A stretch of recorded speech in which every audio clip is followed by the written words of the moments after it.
හරි අපි අද කතා කරන්න හදන්නේ ගොඩාක් ඉලෙක්ට්‍රික් අයිටම්ස් කරන ශොප්පලදී කට්ටියට අවශ්‍ය වෙන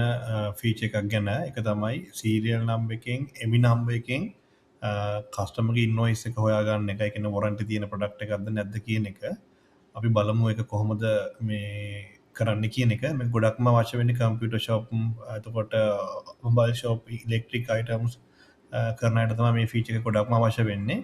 අපි දැන් බලන්න දැන් මේ යූස් කරන විදිහ හරි දැන් අපිට මම මෙතන අරන් තියෙනවා සාම්පල් ඉන්වොයිස් නම්බර්ස් ටිකක් අපි කලින් දාපු හරි මෙතන තියෙනවා මේ ඉන්වොයිස් නම්බර්ස් වල දැන් මේක දන්නවා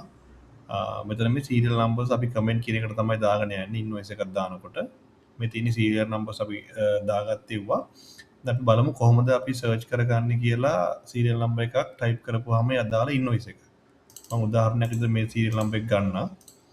අපි සිස්ටම් එකේ තියෙනවා දැන් සීරියල් සර්ච් කියලා එකක් එතෙන්ට යන්න ඕනේ එතෙන්ට ගිහිල්ලා මේ අදාළ සීරියල් නම්බර් ටයිප් කරන්න පුළුවන් කරලා සර්ච් කරන්න පුළුවන් සර්ච් කරපුවාම මේ අදාළ ඉන්වොයිස් එක මෙයා හොයලා දෙනවා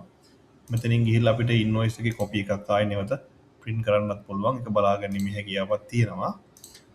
මේ ෆීචර් එකේදී ඔයාලා සීරියල් නම්බර්ස් කමා වයි සෙපරේට් කරලා තිබුණත් ඩෑෂ් එකකින් අන්ඩර්ස්කෝර් එකකින් කොයි විදිහට තිබුණත් මේ සීරියල් නම්බර් එකක් සර්ච් කරනකොට ඔයාට ඒ අදාළ කස්ටමර්ට සෙල් කරපු ඉන්වොයිස් එක හොයාගැනීම හැකියාව තියෙනවා. ලේසි මේක ගොඩක් වෙලාවට වොරන්ටි තියෙන ප්‍රොඩක්ට් එකක්ද නැද්ද කියන එක හොයාගන්න ලොකු උදව්වක් වෙනවා. කවද්ද මේ ඉන්වොයිස් එක කස්ටමර්ට මේ දීලා තියෙන්නේ, ඒ කියන්නේ මේ ප්‍රොඩක්ට් එක කවද්ද සෙල් කරලා තියෙන්නේ කියන මේ වගේ දේවල් ඉන්ෆර්මේෂන්ස් මේකෙන් බලා ගන්න පුළුවන් ඉතාමත් ඉක්මනින්.